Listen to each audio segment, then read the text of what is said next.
नमस्कार, आपके साथ मैं हूं प्रीति श्रीवास्तव। स्वागत है आपका इंडिया वॉइस में। रुक करेंगे खबरों की ओर।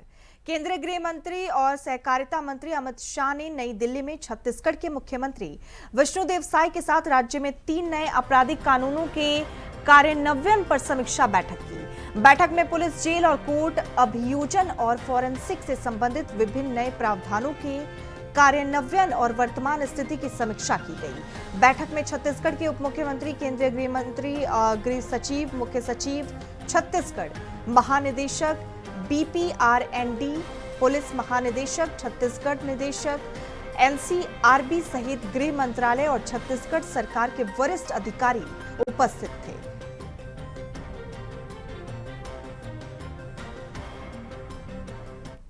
इसके यशस्वी गृह मंत्री श्री अमित शाह जी के साथ बैठक हुआ, जिसमें हमारे प्रदेश के डिप्टी सीएम और गृह मंत्री श्री विजय शर्मा जी, हमारे सभी अधिकारीगण और माननीय अमित शाह जी और भारत सरकार के सारे अधिकारी उपस्थित थे। और इसमें जो नए कानून 1 जुलाई 2024 से इस देश में लागू हुए हैं और दंड संहिता को बदलकर न्याय संहिता किया गया है, और इस नए कानून के लागू होने के बाद प्रदेश में क्या स्थिति है उस पर उन्होंने समीक्षा की और करीब 1 घंटे तक समीक्षा बैठक चला। और हमारे प्रदेश में जो परफॉर्मेंस है उससे वो संतुष्ट हैं और सराहना की है उन्होंने। प्रदेश में एक बयान पर सियासी संग्राम शुरू हो गया। मुख्यमंत्री विष्णुदेव साय ने रविवार को आदिवासियों को सबसे बड़ा हिंदू बताया। उन्होंने कहा कि आज देश में कई एजेंसियां हैं जो देश को तोड़ने और आदिवासियों को बहकाने का काम कर रही है।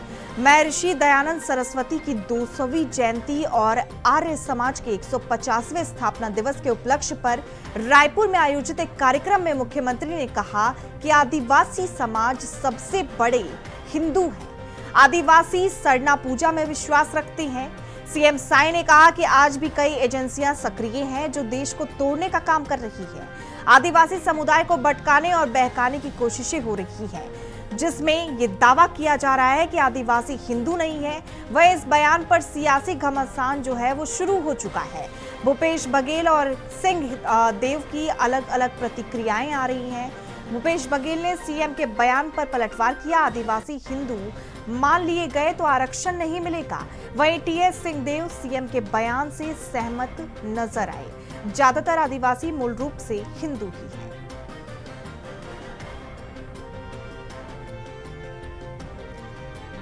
और इस खबर पर ज्यादा जानकारी के साथ हमारे सहयोगी प्रदीप महेश्वरी जुड़ चुके हैं। प्रदीप, क्या कुछ तमाम जानकारी है? सीएम साय ने आदिवासियों को सबसे बड़ा हिंदू बताया। इस पर वार पलटवार का सिलसिला जो है, घमासान जो है, सियासी घमासान, वो देखने को मिल रहा है। जी, आपको बता दूं कि छत्तीसगढ़ में सबसे अधिक विधानसभा आदिवासियों की है, ST वर्ग की है। और जो भी राजनीति आदिवासियों पे होती, जो आदिवासियों पे खुश करके रखेगा वही छत्तीसगढ़ में राज करेगा। और कांग्रेस और भाजपा में इसी का गेम चला आ रहा है। आपको बता दें कि लगातार आदिवासियों पर जो धर्मांतरण है कि और आदिवासियों को हिंदू नहीं बोलने का, तो अलग हटाने का राजनीति कांग्रेस शुरू से करते आ रही है। उसी का एक परिणाम है कि आज छत्तीसगढ़ में जो आदिवासी मुख्यमंत्री है, विष्णु साय आदिवासी समाज से आते हैं। ये तो पहली बार है जो छत्तीसगढ़ में आदिवासी मुख्यमंत्री बने हैं। और उसकी बात को लेकर जब उन्होंने दयानंद सरस्वती की 20वीं जयंती और जो आर्य समाज के कार्यक्रम में जब शामिल, उन्होंने बताया कि हिंदू आदिवासी सबसे बड़े हिंदू उसकी बात को पढ़ने के। और आपको बता दें कि जब भारतीय जनता पार्टी सरकार इस प्रदेश में है और भारतीय जनता पार्टी का एकमात्र जो टारगेट रहता है हिंदुत्व पे जो काम करती है, तो इसी बात को लेकर वो विष्णु साय ने जो बयान जो दिया है उसी बात को लेते हुए। और आपको बता दें कि कांग्रेस शुरू से लगातार आदिवासियों पर राजनीति करती है, लेकिन कांग्रेस ने कभी भी आदिवासियों को कोई भी ओहदे पर पद पे नहीं बैठाया। लेकिन भारतीय जनता पार्टी ने मुख्यमंत्री का ओहदा दिया है छत्तीसगढ़ में विष्णु साय के रूप में। इसी बात की राजनीति चली आ रही है। और विष्णुदेव साय के सीएम बनने के बाद लगातार आदिवासियों का भाजपा पे रुझान आना और भाजपा की जो बस्तर की सीट पे 20 सीट जीतना और सरगुजा की 19 सीट जीतने के कारण इतना बड़ा जो विचारधारा जो आदिवासियों की जो चेंज हुई है, कांग्रेस से पलटकर भाजपा में आने का ये मुख्य कारण वही है। और आपको बता दें कि कांग्रेस में शुरू से भूपेश बघेल और TS सिंहदेव की शुरू से ही अनबन चली आ रही है। एक दूसरे को हमेशा कटाक्ष करते हैं, जिसको लेकर ये एक घमासाना चल रहा है कि भूपेश बघेल बोल रहे हैं कि यदि ये मान लिया जाए आदिवासी हिंदू हैं तो उनको आरक्षण समाज ऐसा संविधान में ऐसा कोई शब्द नहीं है कि यदि ईसाई बन जाएगा तो उसको आरक्षण मिलेगा और यदि मान लो आदिवासी रहेगा तो आरक्षण नहीं मिलेगा। तो ये केवल बयानबाजी स्टैंडबाजी है। लेकिन दूसरी बात का समर्थन किया, विष्णु साय का समर्थन टीएस बाबा ने इसलिए किया कि हिंदू आदिवासी शुरू से हिंदू है, उनकी जो पूजा है, जो सरना पूजा है, पूरी हिंदू रीति रिवाज से होती है। इस बात को लेकर टीएस बाबा ने हिंदू आदिवासियों को हिंदू का समर्थन किया। जी प्रदीप, भूपेश बघेल के बयान पर बीजेपी का क्या रुख देखने को मिला है? ठीक है, आपको बता दें कि भूपेश बघेल शुरू से सुर्खियों में रहने के लिए ऐसे बयानबाजी करते हैं। कभी बजरंग दल को आतंकवादी बोलते हैं, कभी बजरंग दल को विध्वंस आयोजन को समाज कल्याण को यहाँ प्रतिबंध लगाना चाहिए। जिस प्रकार का छत्तीसगढ़ में एक कांग्रेस के एक बड़ा चेहरा है तुम्हारा, और गांधी परिवार की बहुत करीबी माने जाते हैं भूपेश बघेल, तो हमेशा वो हिंदू के विरोध में हमेशा बयानबाजी करते हैं जिससे कि वो सुर्खियों पर रहे। और जब भी टीएस बाबा जब है शुरू से एक सॉफ्ट राजनीति करते हैं कांग्रेस की, और जब भी ऐसे कोई मुद्दे आते हैं तो हमेशा उनके भूपेश बघेल से उनके जो बयान होते हैं मतलब हट के होते हैं, उनके विरोध में रहते हैं। और इसी कारण है कि जो आज जो सियासी जो घमासान जो चल रहा है वो इसी का एक कारण है। तो बता दें कि आपको कि जो विष्णु साय है लगातार सुशासन और बीजेपी की ओर से एक अच्छा चेहरा, एक जिस तरह से जो अभी जो उनके जो 1.5 साल का जो कार्यकाल है जिसमें किसी प्रकार का कोई दाग नहीं लगा है, तो कांग्रेस इस पर चिल्ला रही है कि उसकी वजह से वो मुद्दा नहीं है कि जो और तुम्हारे विरोध करें, प्रदर्शन करें, जिसके कारण की विष्णु साय की जो सरकार है, भाजपा की सरकार जो छत्तीसगढ़ में है, जिनको उसके दाग जो लगे उसको प्रदर्शन करके आम जनता तक पहुंचाने का ऐसा कोई मुद्दा दे नहीं पा रहे। विष्णु साय बिल्कुल जीरो टॉलरेंस पर सरकार चल रही है। और जी प्रदीप, भूपेश बघेल पलटवार करके सीएम के बयान पर क्या ये कह रहे हैं कि सीएम ने गलत बयान दिया है, आदिवासी जो है वो हिंदू नहीं है?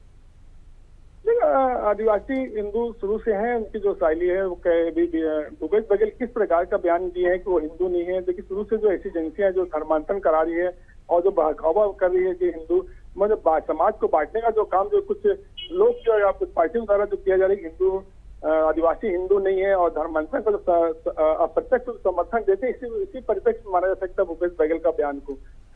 जी प्रदीप, बिल्कुल सीएम साय के बयान से सियासी घमासान देखने को मिला है। भूपेश बघेल भी लगातार पलटवार करते हुए नजर आ रहे हैं। तमाम जानकारी के लिए आपका धन्यवाद, बने रहिए हमारे साथ। राज्य आबकारी उड़न दस्ता की टीम ने कल बलौदाबाजार जिला के सिमगा में 104 पेटी अवैध विस्की आपको बता दें जब्त की थी।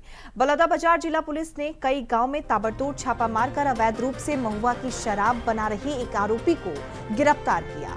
उसके पास से 110 लीटर महुआ शराब जब्त की गई। लगातार कार्रवाई करने के बाद भी बड़ी मात्रा में अवैध रूप से गांजा, सट्टा, जुआ और खेल होता आ रहा है। इसका जिला पुलिस द्वारा अवैध कारोबार पर अंकुश लगाने का प्रयास किया जा रहा है। सभी आरोपियों के खिलाफ आबकारी एक्ट की धारा 32(2) के तहत गिरफ्तार कर न्यायिक हिरासत में जेल भेज दिया गया।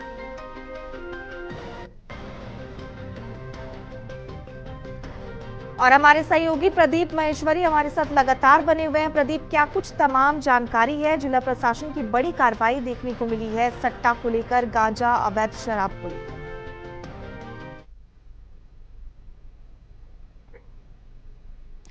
प्रदीप, सुन पा रहे हैं आप मुझे? जी सुन पा रहा हूं। जी प्रदीप, मैं अपने सवाल को दोहराऊंगी। क्या कुछ तमाम कार्रवाई जो है देखने को मिली है? शराब को लेकर, अवैध शराब पर कार्रवाई हुई है, क्या है, विस्तार से बताइए। आपको बता दूं कि कल रायपुर की उड़न दस्ता की टीम, राज्य शासन की उड़न दस्ता टीम बलौदा जिले में आके 104 पेटी विस्की अवैध शराब को जब्त करती है, तो निश्चित है कि जिला प्रशासन पर हड़कंप मच जाता है। और जो हड़कंप मचने के बाद जब हिंगम में खैरगढ़ा गांव से लगातार एक ट्रक शराब को पकड़ने से उड़न दस्ता की टीम पकड़ी, तो जिला प्रशासन की कार्यशैली पे टीम आज लगातार 7-8 गाँव में जिला प्रशासन की पूरी टीम, अफसराई टीम के साथ पुलिस टीम मिलकर छापामार कार्रवाई करके 10 लोगों को गिरफ्तार किया। एक आदमी को महुआ की शराब बनाते हुए जब गिरफ्तार किया गया है। तो निश्चित है कि यहाँ पर बलौदाबाजार का जो जिला है नशा की एक खोरी में एकदम फंस गया है कि गाँव में अवैध शराब की बिक्री और अवैध शराब का निर्माण जो किया जा रहा है। इसी बात को लेकर कल राज्य शासन ने भी उड़न दस्ता टीम को कार्रवाई करने की तो बड़ी मात्रा में शराब को जब्ती की गई। तो आज प्रशासन भी हड़कंप में आकर मतलब पूरे चारों तरफ गाँव में जहाँ जहाँ अवैध शराब की बिक्री होती थी वहाँ छापा मार के 10 लोगों को गिरफ्तार किया गया है और एक आदमी को महुआ की शराब बनाते हुए गिरफ्तार किया गया। उसके ऊपर कड़ी कार्रवाई की जा रही है। आबकारी एक्ट 34(2) की धारा जो लगाई जाएगी उसमें लगभग 6 महीने तक गिरफ्तार रहेंगे। तो निश्चित ही कुछ इसमें नशा के जो अवैध जो कारोबार जो गाँव गाँव में जो फैल गया है जिस तरह के बकर जाल की तरह, तो कुछ अंकुश लग पाएगा। जी प्रदीप, ऐसी खबर है कि इस पूरे मामले में पहले से ही ऐसा चलता आ रहा था कि गांजा सट्टा जुआ का जो खेल है वो होता चला आ रहा था, तो पुलिस को इसकी जानकारी कैसे मिली, कैसे ये छापेमारी की गई? आपको बता दें कि बलौदाबाजार जिले में उड़ीसा की जो बॉर्डर है जहाँ सबसे बड़ी गांजा की और अवैध मादक पदार्थ की तस्करी होती है, 6 जिलों की जो बॉर्डर होती है जहाँ से बड़ी मात्रा में अवैध नशीले शराब की और शराब की जो कालाबाजारी होती है वहीं से होती थी। और बलौदाबाजार जिला एक संवेदनशील जिला है। यहाँ पर लगातार यहाँ पर पूरे गांव में नशा का इस प्रकार से भंडार है कि इसमें विगत दिनों जब 10 जून को जो घटना घटी, तो जब बाहर की जब टीम आके जब देखी गई, पता है कि गाँव में यहाँ पर नशा इसको प्रतिबंध लगाने के लिए एसपी विजय अग्रवाल को नेतृत्व दिया गया। तो वहाँ बहुत बड़ी मात्रा में यहाँ पर शराब के गाँव में दिखती है, गाँव में बनती है, तो करने का प्रयास किया गया था। और इसी परिप्रेक्ष्य में कि राज्य शासन भी रायपुर से भी जो उड़न दस्ता की टीम आती है, जिला प्रशासन है, आबकारी विभाग लगातार कार्रवाई करता है। ये पता है बहुत पिछड़ा इलाका है जहाँ पर घर घर में शराबें बनती हैं और प्रशासन इस तरह को लगातार कार्रवाई भी कर रहा है, लेकिन जो सफलता प्रशासन को मिलना चाहिए वो नहीं मिल पाती है। लेकिन प्रयास लगातार प्रशासन और के द्वारा किया जा रहा है शराब और नशा और गांजा के प्रति। जी प्रदीप, इस छापेमारी में कितने आरोपी जो हैं गिरफ्तार हुए हैं और कितने फरार हो गए हैं, कितनों की तलाश जारी है? देखिए, तो छापामार कार्रवाई में 10 लोगों को गिरफ्तार किया गया। इसमें आबकारी एक्ट के तहत बड़ी गिरफ्तारी होगी। 34(2) की धारा में लगभग 6 महीने तक गिरफ्तार रहेंगे जेल में और कार्रवाई की जा रही है। जो वो आदिवासी जो शराब बनाने का आरोप पड़ रहा है उसको भी लगातार उसके ऊपर भी कार्रवाई की जा रही है। तो निश्चित ही जी प्रदीप, बिल्कुल प्रशासन की बड़ी कार्रवाई देखने को मिली है और महुआ की शराब जो है 110 लीटर जब्त की गई है। तमाम जानकारी के लिए आपका धन्यवाद। खबरों में आगे बढ़ेंगे। बालोद जिले के नवपदस्थ कलेक्टर दिव्या उमेश मिश्रा ने पदभार ग्रहण किया। इस अवसर पर मिश्रा ने संयुक्त जिला कार्यालय पहुंचने पर अपर कलेक्टर चंद्रकांत कौशिक और अन्य वरिष्ठ अधिकारियों ने पुष्पगुच्छ भेंट कर उनका स्वागत किया। इस दौरान अपर कलेक्टर नूतन कनवर, एसडीएम बालोद सुरेश साहू, एसडीएम गुंडर देही सहित अन्य अधिकारीगण उपस्थित रहे।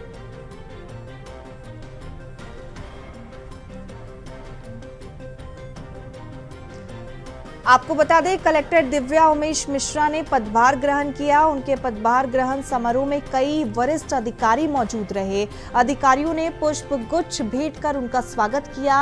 अपर कलेक्टर जो हैं वो भी मौजूद रहे। कलेक्टर दिव्या उमेश मिश्रा ने पदभार ग्रहण किया है।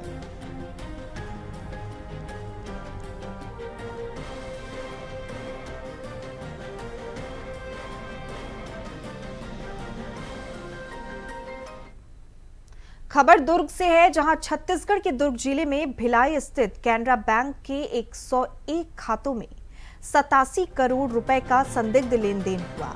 इससे पहले मोहन इलाके में स्थित कैनरा बैंक के 101 संदिग्ध खातों में 86.33 लाख के संदिग्ध लेन देन मिले थे। मामला वैशाली नगर थाना इलाका का है, जहां एडिशनल एसपी सुखनंदन राठौर ने कहा कि वैशाली नगर स्थित कैनरा बैंक के मैनेजर रघुवीर सिंगोदिया ने मामले की शिकायत दर्ज कराई है। उन्होंने पुलिस को बताया कि बैंक के ऑडिट में 111 संदिग्ध खाते मिले हैं। इन बैंक खाते में 87 करोड़ रुपए साइबर फ्रॉड के जरिए आए। थाना में 111 अकाउंट मेल अकाउंट होने के संबंधित जानकारी आई थी, जिस पर कार्रवाई किया गया है और इसमें लगभग 87 करोड़ का ट्रांजैक्शन हुआ है और 22 लाख रुपए फ्रीज कराए गए हैं। इसमें एफआईआर कर विवेचना की जा रही है।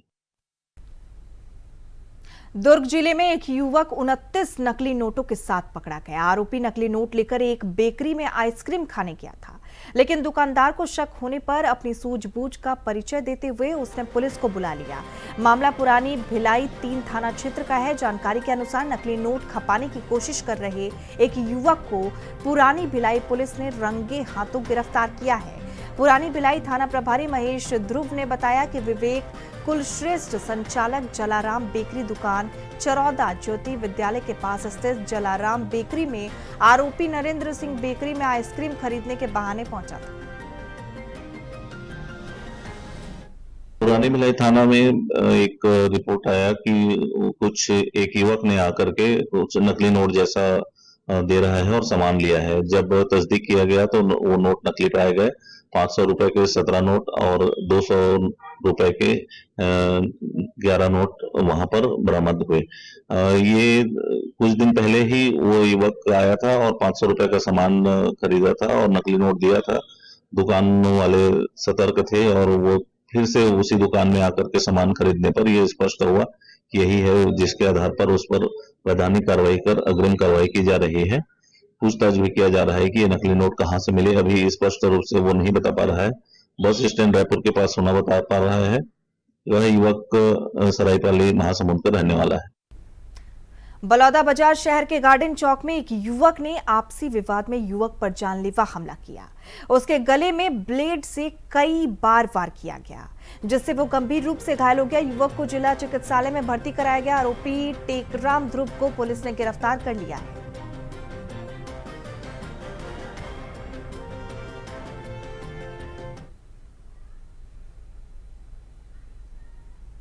एंटी करप्शन ब्यूरो ने बिजली विभाग के असिस्टेंट इंजीनियर को रिश्वत लेते हुए रंगे हाथों गिरफ्तार किया। रायपुर के चंगोरा भाटा जोन में पदस्थ असिस्टेंट इंजीनियर प्रवीण साहू को गिरफ्तार किया गया है। आपको बता दें, 3 फेज बिजली कनेक्शन के एवज में 25,000 रुपए रिश्वत की उन्होंने मांग की थी। भिलाई के चरौदा निवासी बी शिवाजी राव की शिकायत पर एसीबी रायपुर ने कार्रवाई करते हुए छत्तीसगढ़ राज्य विद्युत वितरण कंपनी चंगोरा भाटा जोन के सहायक अभियंता प्रवीण साहू को 25,000 रुपए की रिश्वत लेते रंगे हाथ गिरफ्तार किया।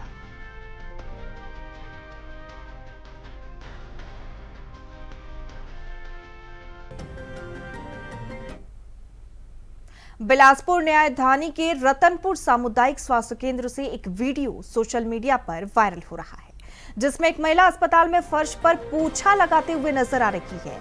बताया जा रहा है कि यह महिला किसी मरीज की अटेंडर है जो इलाज के लिए अस्पताल आई थी, लेकिन उससे सफाई करवाई गई। वायरल वीडियो में अस्पताल की व्यवस्था पर सवाल खड़े हो रहे हैं। ये घटना स्वास्थ्य सेवा प्रणाली में संवेदनहीनता का बड़ा उदाहरण है।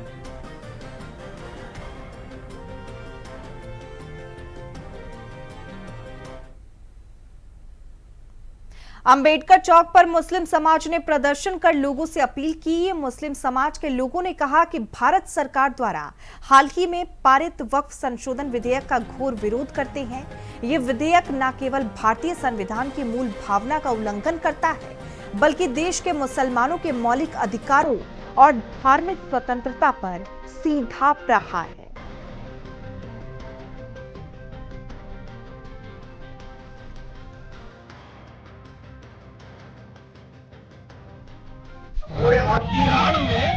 पूरे के पूरे सिस्टम को नुकसान पहुंचाना है कि आज हम कोई बात ना करें, गरीबी की बात ना करें, बेरोजगारी की बात ना करें, वक्फ की आड़ में पूरे जो सर्व समाज है उसको धोखा देने की बात है। भाई आज मेरे कॉन्स्टिट्यूशनल राइट्स को आप वायलेट करोगे, मेरा उसमें अकेला नहीं हूँ।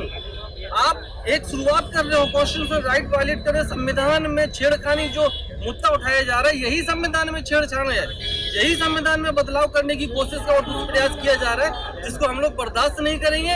और संवैधानिक तरीके से इस बिल का विरोध करेंगे। जहां संभव होगा, हर संविधान के दायरे में रहते हुए जो विरोध संभव होगा वो विरोध करेंगे।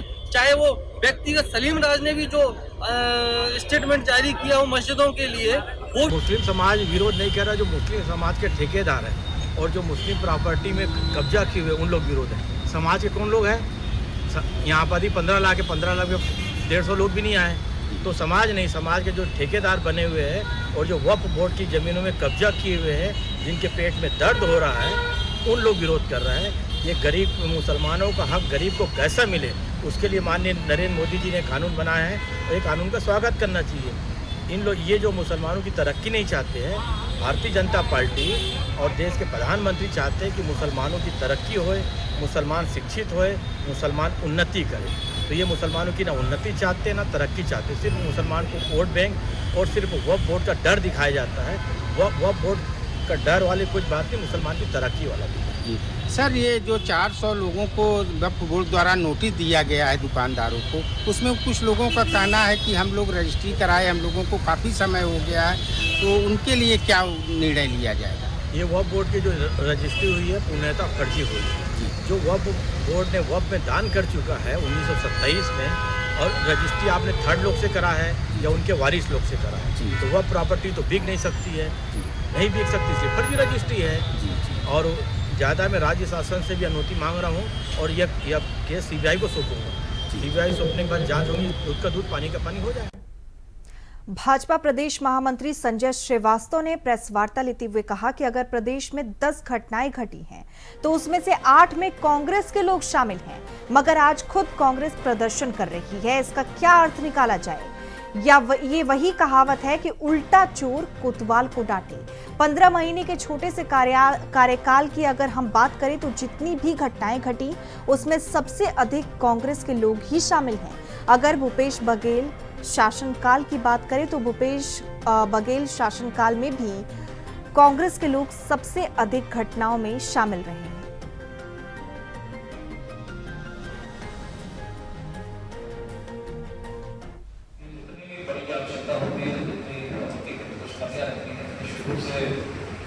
उसकी आवश्यकता तो है।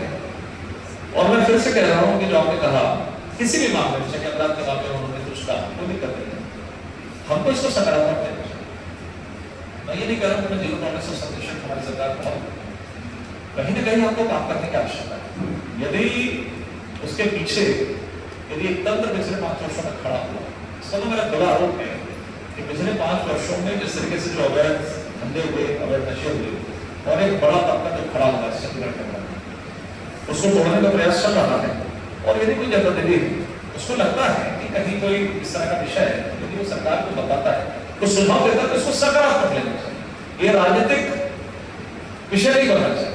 बनाए हैं कोई आपत्ति नहीं, राजनीतिक विषय उतना नहीं कि बिल्कुल लिख दिया मतलब सरकार के ऊपर में कोई प्रश्न न खड़ा हो। उनको लगा, उन्होंने कोई सुझाव दिया, उसके सरकार सकारात्मक रूप से विचार।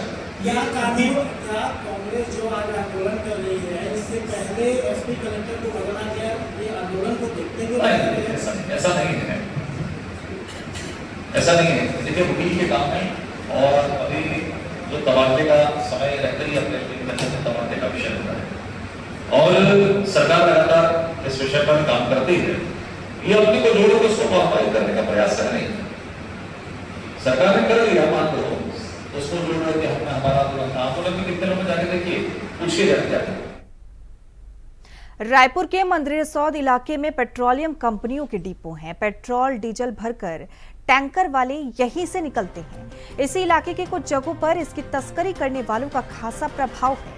ये लोग बिना किसी खौफ के टैंकरों से पेट्रोल डीजल खरीदते हैं, फिर इसमें अपनी मर्जी से एथेनॉल मिलाकर गाड़ी और फैक्ट्री वालों को बेचते हैं। इन सभी पर कई बार कार्रवाई हो चुकी है। इसके बावजूद कुछ दिनों के बाद ये खेल फिर से शुरू हो जाता है। बताया जा रहा है कि इस अवैध कारोबार की जानकारी पुलिस और खाद्य विभाग के अधिकारियों को पहले से ही थी, लेकिन सरकारी अफसर या पुलिस विभाग कितनी जिम्मेदारी से काम करता है ये हम समझ सकते हैं।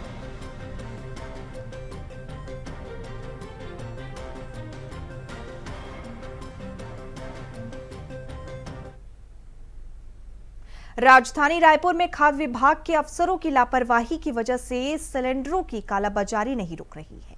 जहां पैसों के फायदे के लिए कॉमर्शियल सिलेंडरों से गैस निकालकर घरेलू सिलेंडरों में भरकर बेचा जा रहा है। अवैध रिफिलिंग के समय भी आपको बता दें, कभी भी कोई बड़ा हादसा हो सकता है। इस दौरान पुलिस ने 2 आरोपियों को गिरफ्तार किया, साथ ही 209 सिलेंडरों को भी बरामद किया गया। हैरानी की बात यह है कि आरोपी के पास सभी कंपनियों के गैस सिलेंडर बिना किसी दस्तावेज के मौजूद थे, और जब सिलेंडरों की कीमत 7.5 लाख रुपए से ज्यादा है, 2 आरोपी को पुलिस ने गिरफ्तार किया।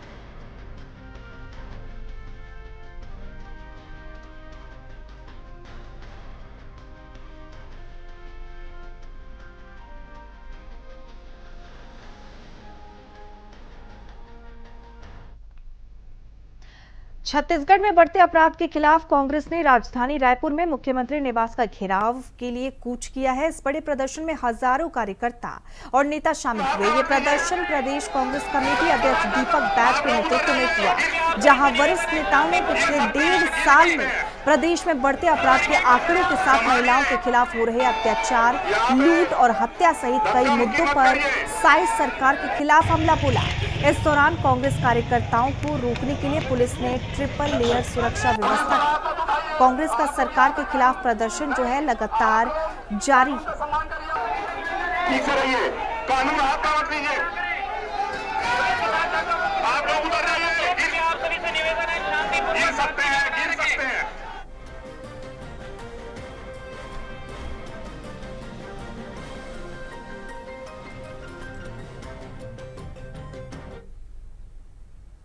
और इसी के साथ इस बुलेटिन में फिलहाल इतना ही। देखते रहिए इंडिया वॉइस। नमस्कार।